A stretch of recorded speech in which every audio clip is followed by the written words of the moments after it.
war with Earth didn't go well. Next question, the old Cloutak veteran grumbled, looking around the class for another student with a raised claw, hoping for a less distressing query. However, all the students eagerly raised their claws. So, you want to know more? The old warfighter said dejectedly as the class buzzed with excitement. Kids today, always wanting to hear about the humans, he began, unfolding the story he had told many times before. First contact with the humans, he started, and the students fell silent, wrapped in anticipation, hissing quietly at any slight sound or distraction. By all rights, it was our planet, won through the right of conquest. It wasn't even a significant farming planet, with only a small temperate zone, the old honored veteran began. Farming planet M. Saint 3333 was a dust ball with a massive underground freshwater ocean. The water was pure, clean, and flowed up into rich soil, ideal for the harsh food crops of the Sindai race who colonized the planet.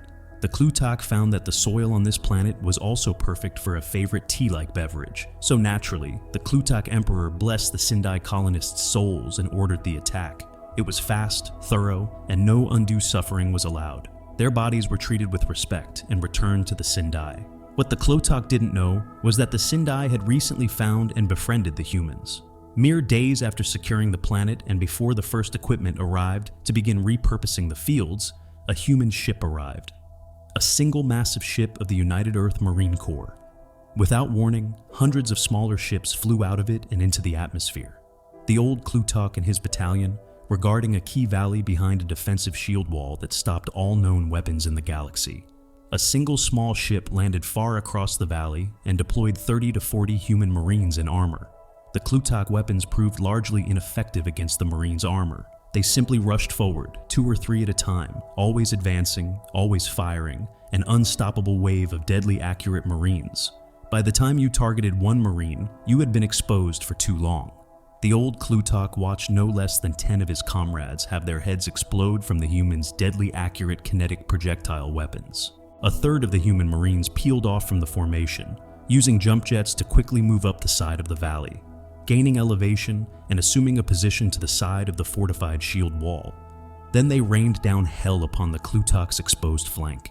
It was all the Cloutak could do to cower and hope not to get shot. Then, the main body of the Marines roared loudly, their voices heard over the massive explosions from their weapons, and then they charged.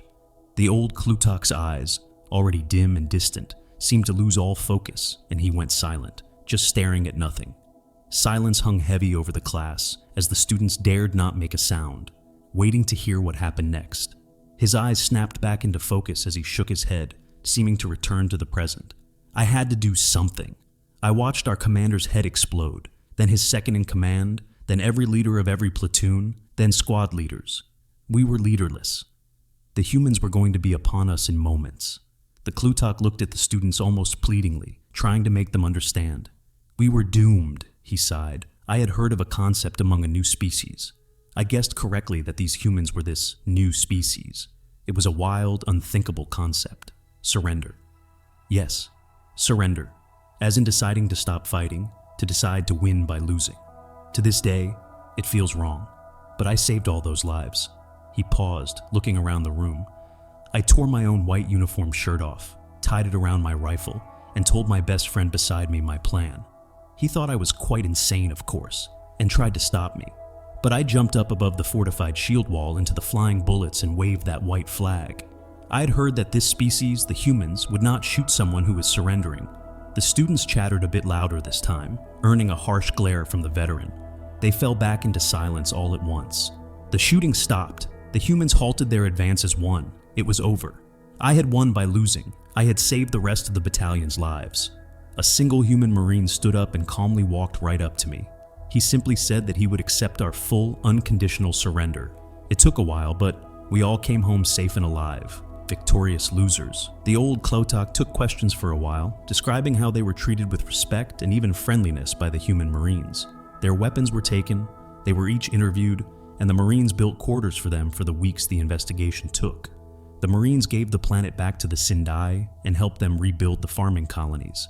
He continued, then, one day, the Marines told us all we were going home. They immediately put us on a ship and took us to a Cloutak outpost. The Marines landed, left our weapons boxed up on the ground, ushered us out of their ship, and launched back into space without so much as a goodbye. He went on to answer questions now patiently and less gruffly about coming home to his mate and children, and how they spent many weeks together in near constant embraces, thankful to have survived.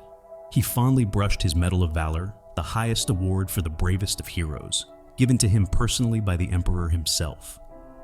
We feared humans after that for years. Our whole empire was terrified the humans would destroy us. They threatened to if we attacked their friends again, but we never did, so they never did. In fact, they established trade and wanted to become our friends. It wasn't until the brick stack attacked one of our small farming planets that we became friends with the humans. The brick stack killed our farmers, and so I once again did the brave thing. I went to the humans myself. I braved going into their space alone, certain they would not kill me because I'd seen their eyes full of mercy firsthand. I went to them and asked them to help us. They sent the Marines, they got us back our planet, and they became our closest friends and allies ever since. But that's another story, not for today. The students chattered excitedly as the old Cloutak went to the door and opened it. "I have a surprise for you kids. This is Captain Johnson, United Earth Marine Corps." With that, a massive human walked into the classroom, balancing impossibly on only 2 legs, towering at twice the height of the tallest Cloutak, wearing a breathtakingly perfect uniform, eyes twinkling with mirth. In a booming voice, he thundered out a friendly greeting with a smile and a wave. The kids chattering exploded in excitement, and the teacher fainted. "And that's why this recruit joined the United Earth Marine Corps," the old Cloutak said, "to be the first Cloutak Marine, because there is no greater friend and no worse enemy."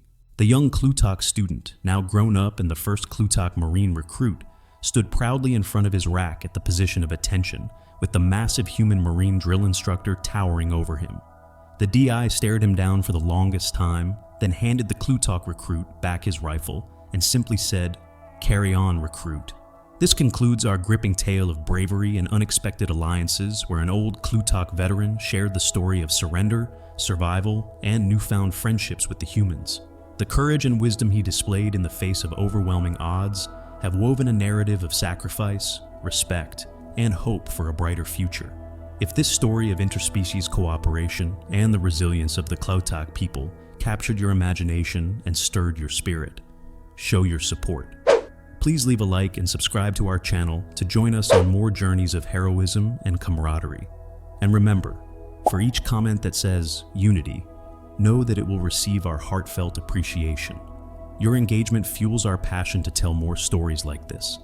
Thank you for your time and for sharing in this remarkable adventure.